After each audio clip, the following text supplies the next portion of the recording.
ಎಷ್ಟು ಕಷ್ಟ ಇರಬಹುದು, ಅದು ಸನ್ಯಾಸ ಜೀವನ. ಶೃಂಗೇರಿ ಪರಂಪರೆಯಲ್ಲಿ ಈ ಘಟನೆ ಕೆಲವರು ನನಗೆ ಪಂಡಿತರು ಹೇಳ್ತಾರೆ. ಶೃಂಗೇರಿಯಲ್ಲಿ ಒಬ್ಬ ಶಿಷ್ಯನನ್ನ ಆಯ್ಕೆ ಮಾಡಬೇಕು ಅಂತಂದ್ರೆ ಅವನ ಇಂದ್ರಿಯ ನಿಗ್ರಹ ಅನ್ನೋದು ಹೇಗಿದೆ ಅನ್ನೋದನ್ನ ಟೆಸ್ಟ್ ಮಾಡೋದು ಹೇಗೆ ಅಂತಂದ್ರೆ, ಆ ಹುಡುಗನ ನಾಲಿಗೆಯ ಮೇಲೆ ಸಕ್ಕರೆ ಹಾಗೂ ಉಪ್ಪನ್ನು ಹಾಕಿದ್ರು ಅದು ನೆನೆದೇ ಇದ್ರೆ ಅವನ ಇಂದ್ರಿಯವನ್ನು ಜಯಿಸಿದ್ದಾನೆ, ರುಚಿಯನ್ನು ಬಿಟ್ಟಿದ್ದಾನೆ ಅಂತ ಹೇಳಿ ಗುರುಗಳು ಆ ಮಟ್ಟಿಗಿನ ಟೆಸ್ಟ್ ಅನ್ನು ಮಾಡ್ತಾರಂತೆ ಒಬ್ಬ ಉತ್ತರಾಧಿಕಾರಿಯನ್ನು ಆಯ್ಕೆ ಮಾಡಬೇಕು ಅಂತ. ಅದು ಶೃಂಗೇರಿಯ ಜಗದ್ಗುರು ಪೀಠದಲ್ಲಿ ಮಾತ್ರ ಆ ರೀತಿಯಾದ ಕಾಠಿಣ್ಯ ಬರ್ಲಿಕ್ಕೆ ಸಾಧ್ಯ. ಯಾಕಂತಂದ್ರೆ ಶೃಂಗೇರಿ ಗುರುಗಳ ಹತ್ರ ಏನಿಲ್ಲ, ಅವರ ಹತ್ರ ಯಾವುದಿಲ್ಲ ಅಂತ ನಾವು ಕೇಳ್ಬೇಕು. ನೀವು ವಜ್ರ ಹೇಳ್ತೀರಾ, ಚಿನ್ನ ಹೇಳ್ತೀರಾ, ಪ್ರತಿಯೊಂದು ಅವರ ಕಾಲ ಹತ್ರ ಬಂದು ಹೇಳುತ್ತೆ. ಜಗತ್ತಿನ ದೊಡ್ಡ ದೊಡ್ಡ ನಾಯಕರು ಅವರ ಕಾಲ ಹತ್ರ ಬಂದು ಕೂರ್ತಾರೆ. ಆಸ್ತಿ ಸಂಪತ್ತು ಇವೆಲ್ಲವೂ ಸಹ ಶೃಂಗೇರಿಗೆ ಶಾರದೆ ಲಕ್ಷ್ಮಿ ಅಲ್ಲಿಯೇ ನೆಲೆಸಿಬಿಟ್ಟಿದ್ದಾರೆ.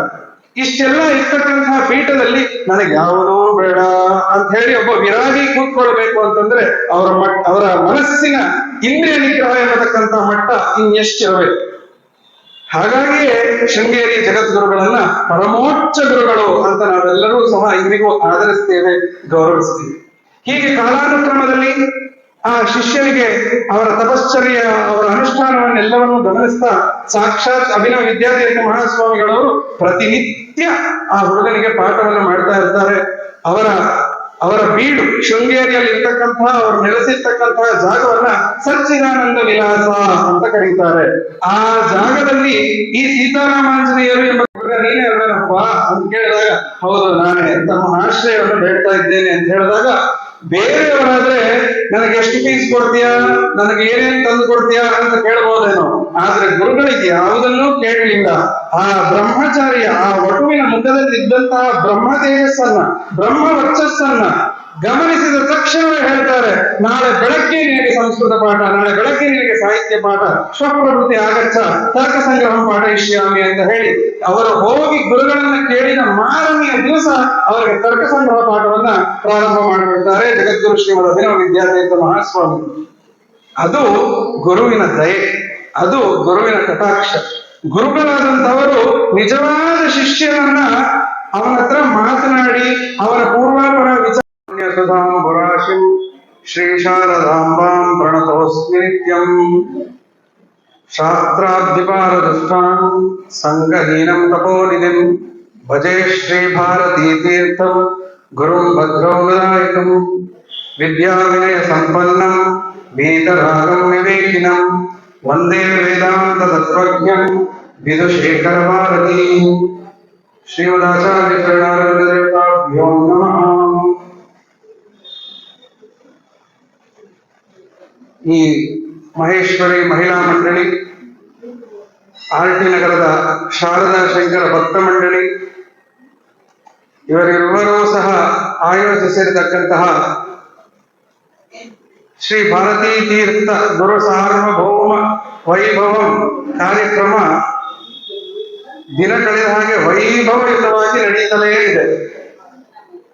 ಶಾರದೆಗೆ ಸಾಹಿತ್ಯ ಸಂಗೀತ ಕಲಾನಿಧಿ ಅಂತ ನಾವು ಕರೀತೀವಿ.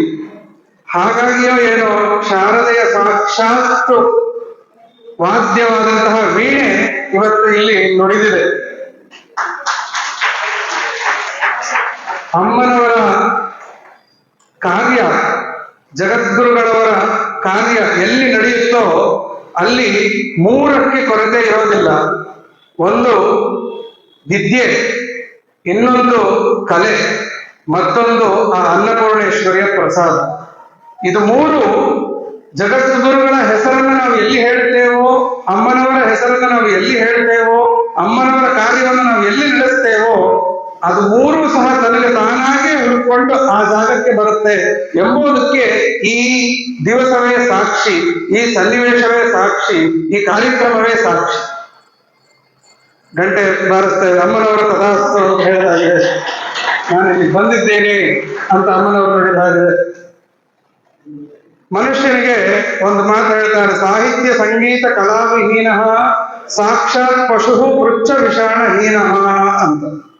ಯಾವ ಮನುಷ್ಯನಿಗೆ ಸಾಹಿತ್ಯ ಸಂಗೀತ ಕಲೆಗಳ ಮೇಲೆ ಆಸಕ್ತಿ ಇಲ್ಲವೋ ಅವನು ಕೊಂಬು ಬಾಲ ಇಲ್ಲದೆ ಇರತಕ್ಕಂತ ಪಶು ಅಂತ. ಹಾಗಾಗಿ ನಾವೆಲ್ಲರೂ ಮನುಷ್ಯರಾಗಿ ಇದೆಲ್ಲವನ್ನೂ ಸಹ ಇಚ್ಛೆ ಪಟ್ಟು ಆನಂದಿಸಿ ಆಸ್ವಾದಿಸಿ ಈ ಕಾರ್ಯಕ್ರಮವನ್ನ ಜಗದ್ಗುರುಗಳಿಗೆ ನಮನ ರೂಪದಲ್ಲಿ ಸಲ್ಲಿಸ್ತಾ ಇದ್ದೇವೆ. ಹಾಗಾಗಿ ಇಷ್ಟೊತ್ತು ತಾವೆಲ್ಲರೂ ಸಹ ಬಹಳ ಆನಂದ ಪಟ್ಟಿರಿ. ಜ್ಞಾನಿನಃ ತತ್ವದರ್ಶಿನಃ ಅಂತ. ಒಬ್ಬ ಶಿಷ್ಯನಿಗೆ ಇರಬೇಕಾದಂತಹ ಕ್ವಾಲಿಟೀಸ್ ಯಾವುದು? ಶಿಷ್ಯನಾಗಿರ್ತಕ್ಕಂತಹವನು ಆಧ್ಯಾತ್ಮ ವಿದ್ಯೆಯನ್ನು ಕಲಿಯೋದು ನಾನು ಹೇಳ್ತಾ ಇರೋದು, ನಮ್ಮ ಲೌಕಿಕ ವಿದ್ಯೆ ಅಲ್ಲ.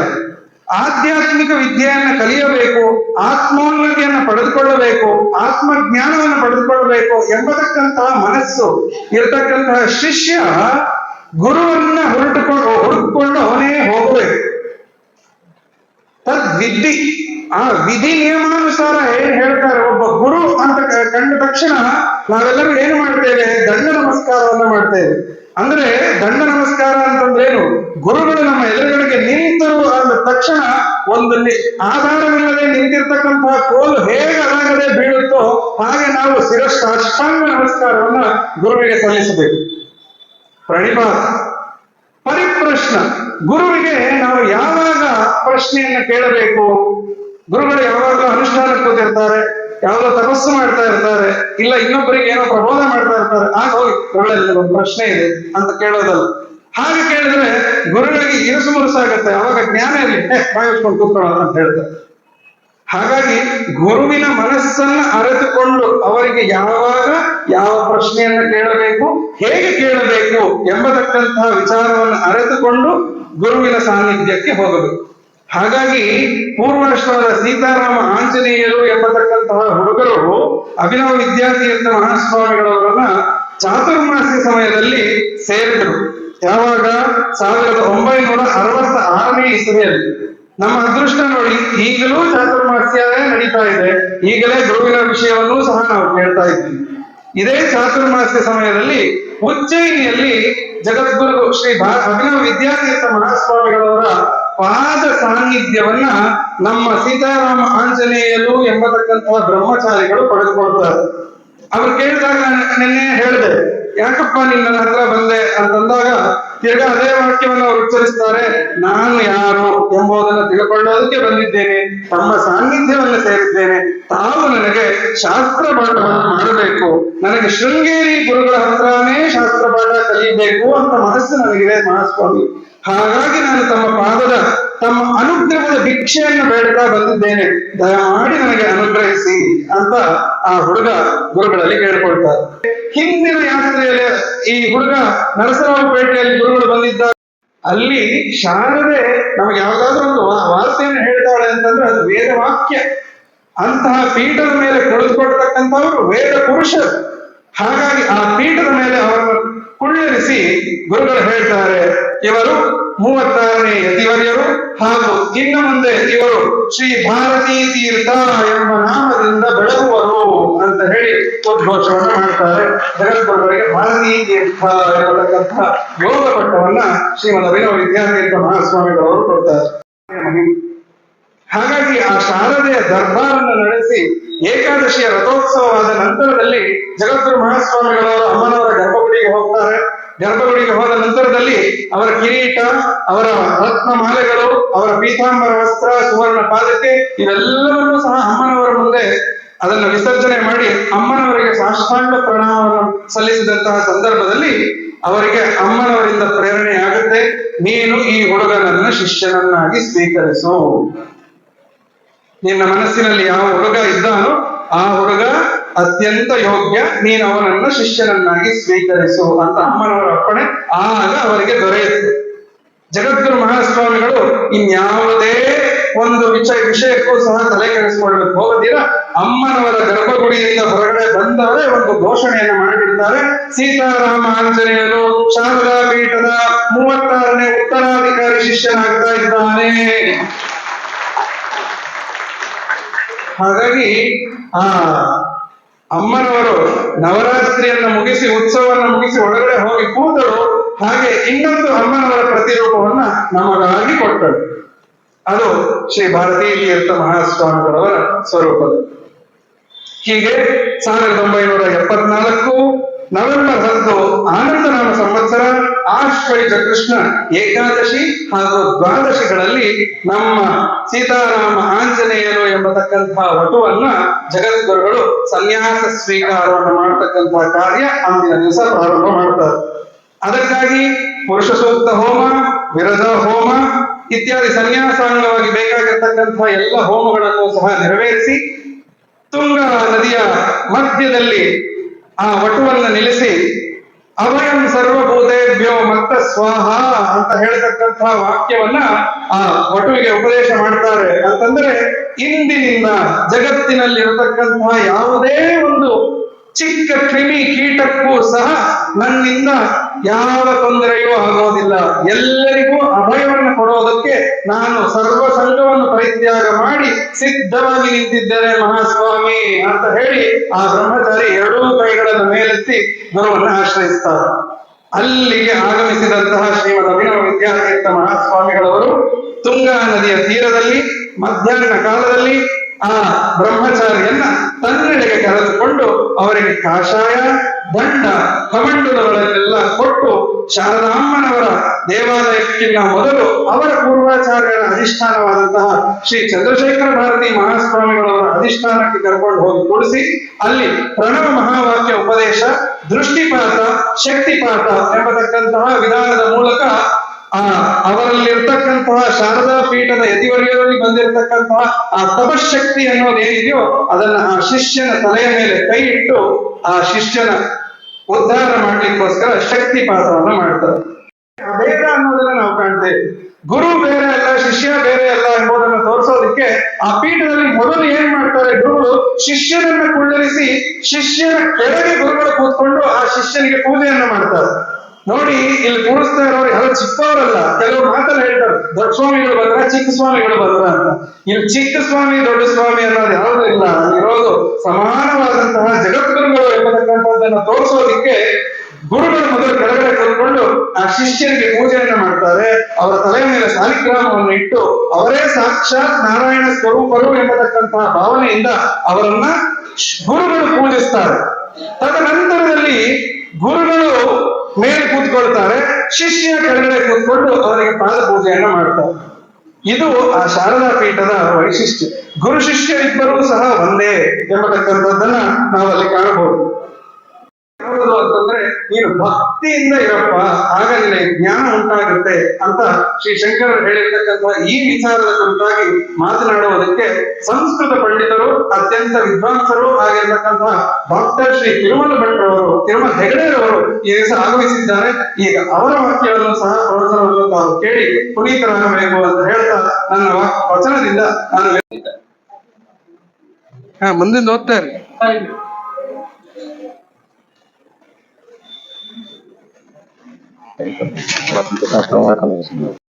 ಗುರುವಿನ ಮಾತನ್ನ ಕೇಳೋದು ನಮ್ಮ ಕರ್ತವ್ಯ. ಕರ್ತವ್ಯದ ಪ್ರಶ್ನೆ ಬಂದಾಗ ಯಾಕೆ ಕೇಳಬೇಕು ಎಂಬತಕ್ಕಂಥ ಕ್ವಶನ್ ಮಾರ್ಕ್ಗೆ ಅಲ್ಲಿ ಜಾಗವೇ ಇಲ್ಲ. ಹಾಗೆ ನೀವು ಕ್ವಶನ್ ಮಾಡಿದಿರಿ ಅಂತಂದ್ರೆ ನೀವು ನಿಜವಾದ ಶಿಷ್ಯರೇ.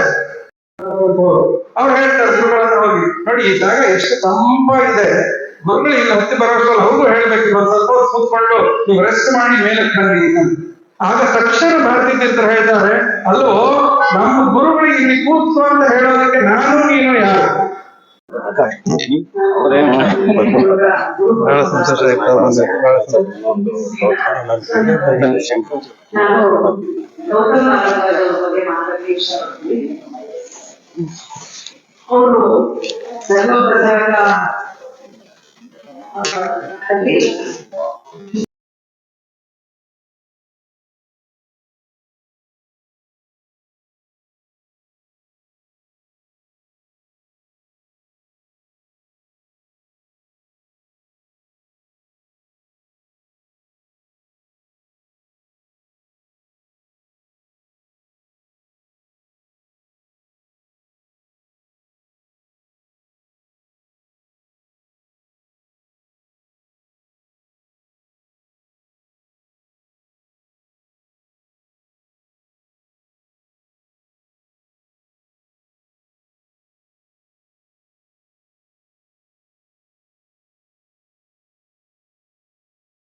ಅವರು ಗೊತ್ತಿಲ್ಲ, AKDMS ನಲ್ಲಿ ಅವರು ಮುಖ್ಯವಾಗಿ ಇದಾಗಿ ವರ್ಕ್ ಮಾಡ್ತಾ ಇದ್ದಾರೆ.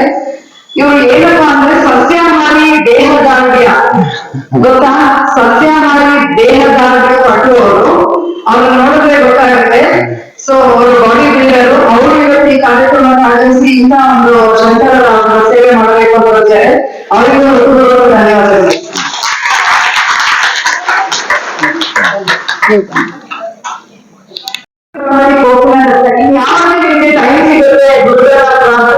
ದೇವರ ಜಪ ಮಾಡಕ್ಕೆ ಅಂತ ಈಗಿನ ಯುವ ಪೀಳಿಗೆಗಳಂತೂ ದೇವರ ಕಡೆ ತಿರುಗು ಮಾಡಲ್ಲ, ಎಲ್ಲೊಬ್ಬೊಬ್ರು ಇದ್ದಾರೆ ಅಷ್ಟೇ. ಹಾಗಾಗಿ ಈಗಿನ ಯುವ ಪೀಳಿಗೆಗಳು ಇನ್ನು ಅವರ ಮಕ್ಕಳಿಗೆ ಹೇಗೆ ಮಾದರಿ ಆಗ್ತಾರೆ, ಅವರನ್ನ ಪ್ರಕಾರ ನಮ್ಮ ಸಂಸ್ಕೃತಿಯನ್ನ ಬಿಡ್ತಾ ಹೋದ್ರೆ ಅದನ್ನ ಅಗತ್ಯವಾಗಲು ಪ್ರಜೋಗಿನಲ್ಲೇ ತಿಳಿಸಿದ್ದಾರೆ.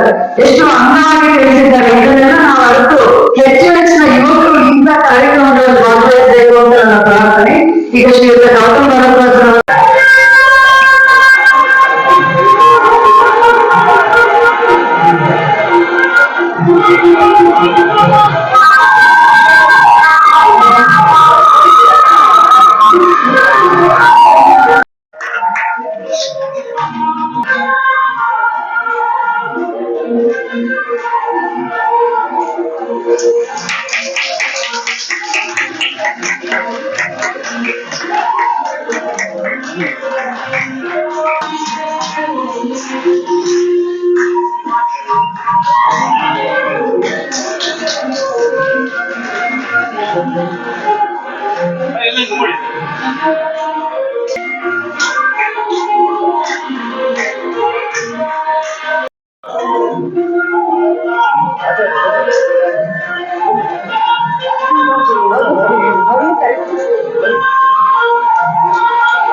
ಚರಿತ್ರೆಯನ್ನು ನಾವು ಹೇಳ್ತಾ ಇರಬೇಕಾದ್ರೆ ಆ ಸುವರ್ಣ ಚರಿತ್ರೆಯಲ್ಲಿ ಜಗದ್ಗುರು ಭಾರತೀ ತೀರ್ಥರ ಮಹಾಸ್ವಾಮಿಗಳ ತಪಶಕ್ತಿಯನ್ನು ನೋಡಿ ಎಷ್ಟು